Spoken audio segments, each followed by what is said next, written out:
Now, let us start. Now, this is a roundtable series, the COVID-19 effects. We are looking at a very interesting topic, COVID-19 effect on food security and the use of genetic modified products towards food sustainability globally, and with special focus in Nigeria. And like I did introduce before now, we have eminent personalities who are speakers and who are also experts. Like I did said, let me realize the names once again. We have Dr. Rufus Ibeba, who is the Director General of National Biosafety Management Agency. We also have Dr. Rose Maswell Gidado, Country Coordinator, Open Forum on Agriculture Biotechnology, OFAB. We have right now Architect Kabir Ibrahim, the National President of All Farmers Association of Nigeria. And while we're expecting Dr. Olusegun Philip Ojo, who is the Director General, Chief Executive Officer of National Agricultural Seed Council. Like I did said, these wonderful association and agencies have actually supported us to put this together. And please, at this point in time, I really want us to just relax for the next 2-3 minutes.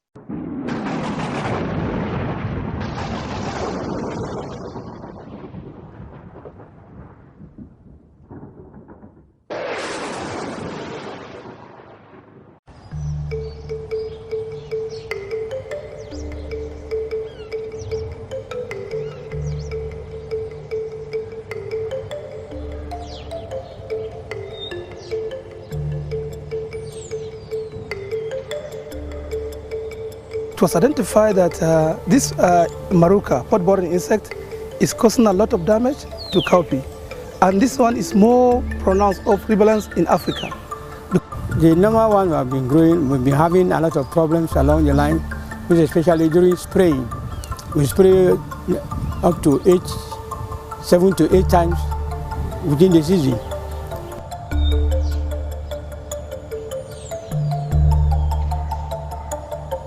If the insect feeds on this new cowpea, which is improved genetically, the insect dies immediately, and so it will not survive, talk less of shedding other generations of the insect. The farmers have been interested, they've shown their interest, and they always have asked us, where are the seeds? Where are the seeds? When can we have the seeds? The farmers cannot wait to plant. Nigeria now has what's called freedom to innovate, freedom to advance, freedom to produce new products. So Nigeria is, as a matter of fact, has taken the right step, and Nigeria is going to move ahead.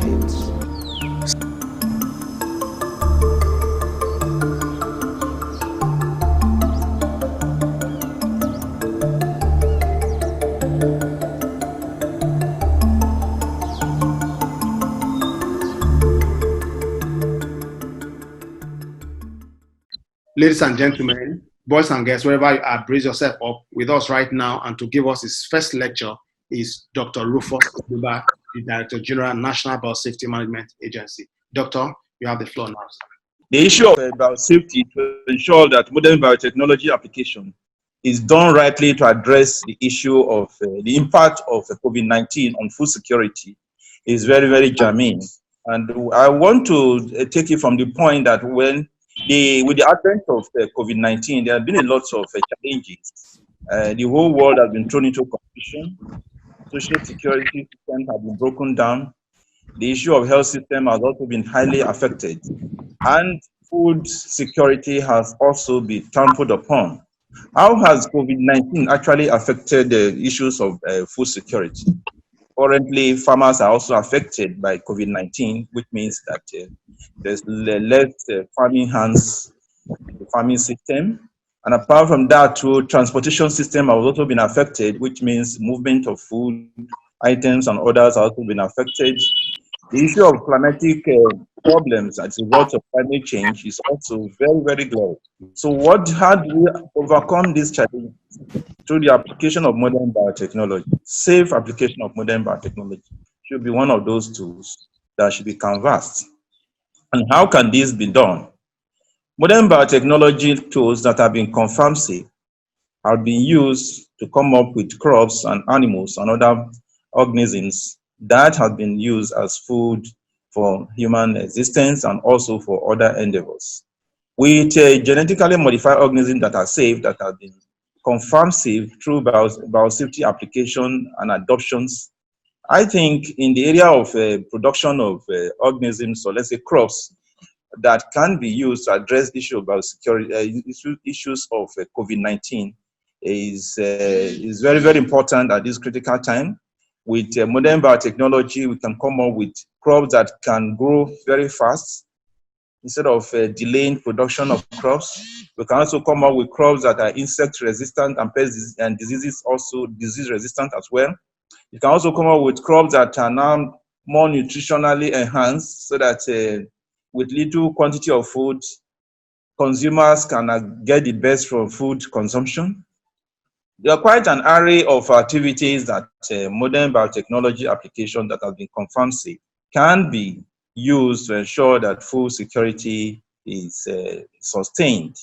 In essence, the issue of use of genetically modified organisms must go with biosafety application. Ladies and gentlemen, boys and girls, wherever you are, brace yourself up.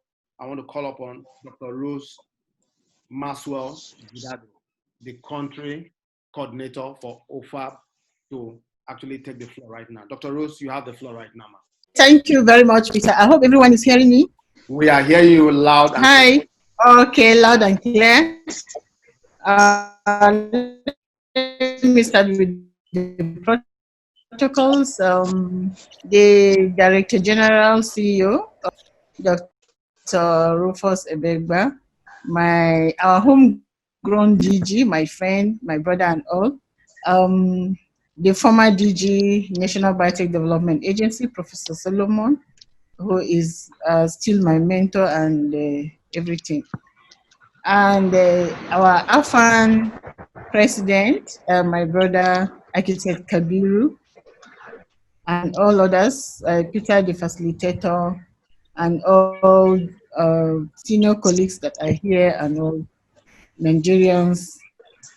I say good afternoon to you all. Okay, good morning. It's still morning. It's just to do introduction of this topic and then move on. COVID-19 effects on food security and the use of genetically modified products towards food sustainability. It's a very critical topic at this time, at this very critical time. It's very key because of the COVID-19.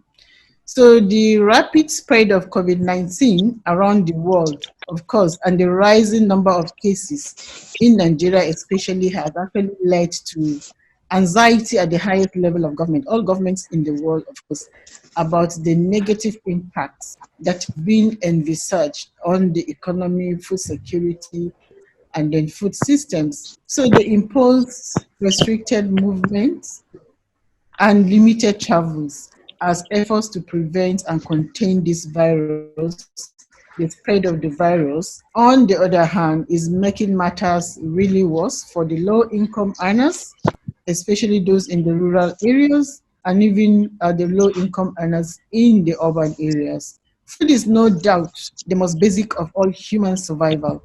And food security, of course, refers to having food all the time.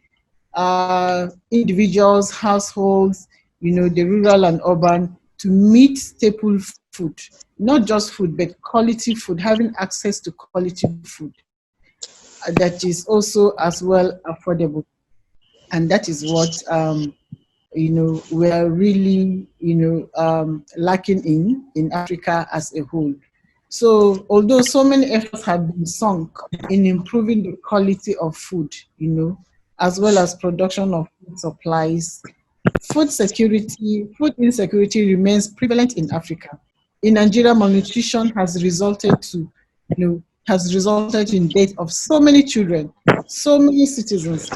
So achieving a sustainable food supply in Nigeria under the COVID era will continue to be a mirage without declaring, a state of emergency on food production. We just have to declare a state of emergency.